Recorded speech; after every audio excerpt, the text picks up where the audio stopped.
Welcome back everyone for a greatness-seeking Cobra Kai Season 6, Part 3, Watch Party! You're all here because you all had the same exact experience. At some point, you turned on Cobra Kai and were captured by how great it was. It was enthralling, something different. I've been recently rewatching the show with Fiancé Party. It's her first time ever. It's almost surreal how many times I look over and see a giant smile on her face. She loves it. We've all been there. It's an amazing show. But now we are faced with a haunting truth. It will soon come to an end. All the love, the passion, the theories, the jokes, the journey itself will reach its conclusion on February 13th. It's mind-shattering and a little scary. We don't want it to end. We want it to continue forever because it's amazing. We love it. But knowing it will end, obviously, we want it to end on a high note. The perfect ending for the most perfect show we'll see in our lifetimes. It's worth noting the creators have essentially promised that they will land the ship.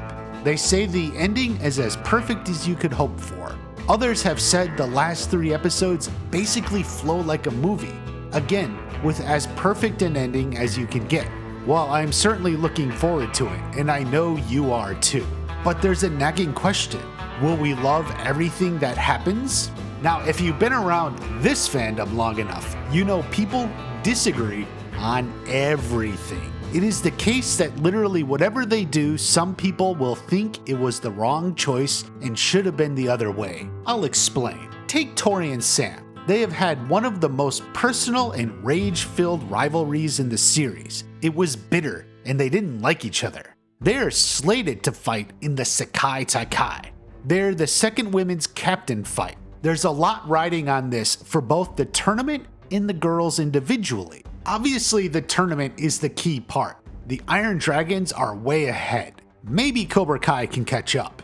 Miyagi-Do would need some massive wins, which just aren't that likely. But at the moment, let's forget all that and just focus on the characters. There's a popular theory that Sam may concede the match to Tory, so Cobra Kai has a shot at winning. This is backed up by the trailer where she admits to her father she doesn't even know what she's fighting for. So definitely, the stage is set for that to happen. Well, I can at least say this much. Whatever else happens in Part 3, I know a lot of fans won't like Sam stepping aside and letting Tory advance. The problem is basic. We want winners. Winners of different sorts.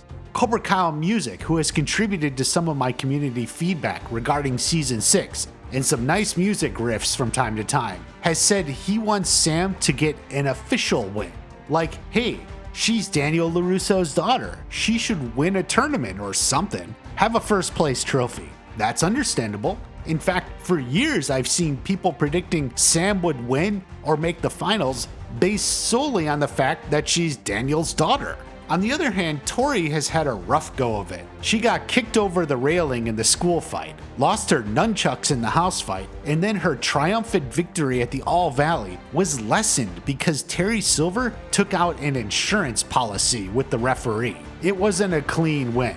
Then obviously in Season 5, she had some fights but nothing against Sam. She quit the captain's fight because she was in no shape to go through with it after her mom died. So it's fair to say Tory doesn't have any win or clean win against Sam. Sam has more clear wins against Tory. If they are supposed to be equal, then shouldn't Tory have a clean win as well? If Sam concedes her match to Tory, then the Peyton List and Tory fans are gonna be in uproar. How did you go 5 seasons and never give Tory a clean win against Sam? 55 episodes and you couldn't fit it in? Now, I would fully suspect Tory will kick Zara's ass, but that doesn't mean as much because it's not like Zara ever fought Sam. The most they ever did is glare at each other in the elevator. Now, these two are definitely gonna end with one final fight, but I doubt we'll get the conclusion of that battle. It's a Rocky 3 style. The ultimate point is no matter what happens with Sam and Tory, some people are gonna be pissed. It's inevitable. There's a similar conundrum with Kreese. Will Kreese be redeemed? Will he die? I kicked off the discussion long ago with this video. which for timeline reference came out about a day or two before all the COVID lockdowns went into full swing.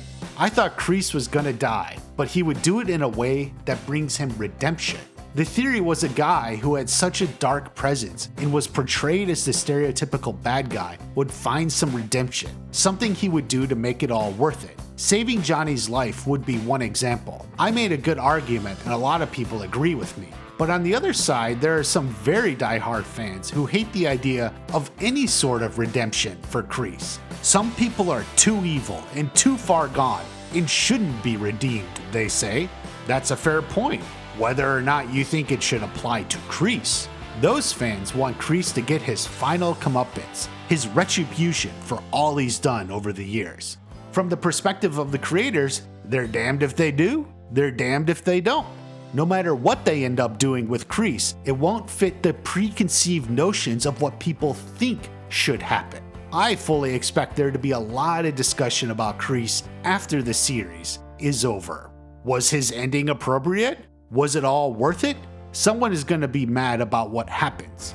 Now personally, I'm not sure I still agree with my own idea. I had predicted Kreese dying like every season since, but now I think he may live through it all. Cobra Kai never dies after all. And yes, the irony that he dies in the one season I don't predict he'll die is not lost on me. It's tough being the #1 YouTuber. So what else are fans inevitably gonna be pissed about? Everything that can be said about Sam and Tory can equally apply to Miguel and Robby. Robby has been one of the main characters from the beginning and a real force for karate.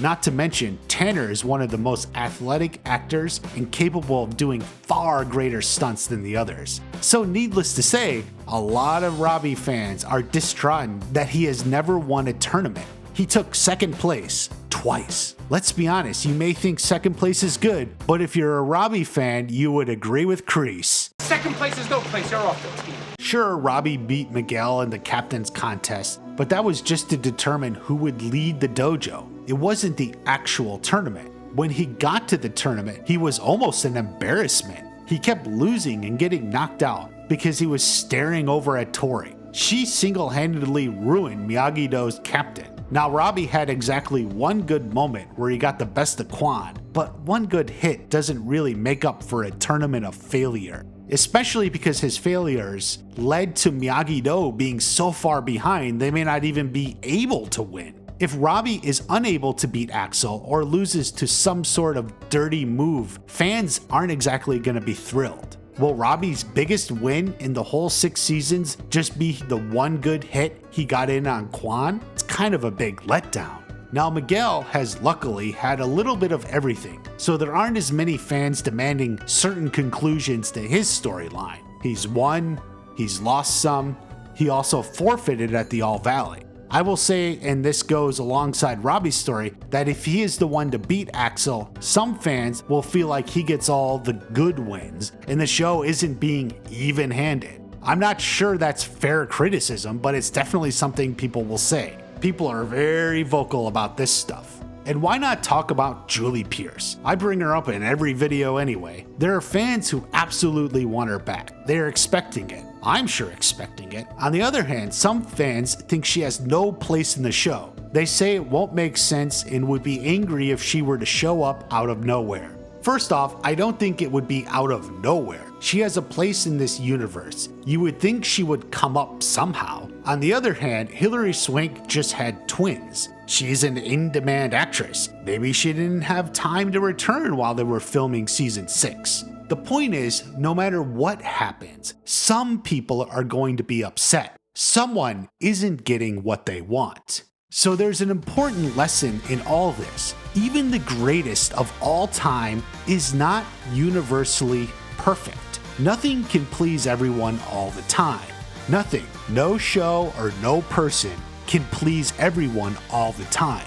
So just always strive for the best. Greatness can be achieved, but don't let your inability to please everyone hurt you, or even worse, give you cause not to try. You are free to contribute your art, your thoughts, your contributions to the world. Do not be afraid of negative feedback. Do not be afraid of being rejected. And if you ever have a second thought or doubt about any of it, Look back to your favorite show, the greatest show of all time, and look at how many people got upset and complained about this and that detail. It happens to everyone and everything. So go forth and kick ass. Have a great day. I'll see you at the next watch party.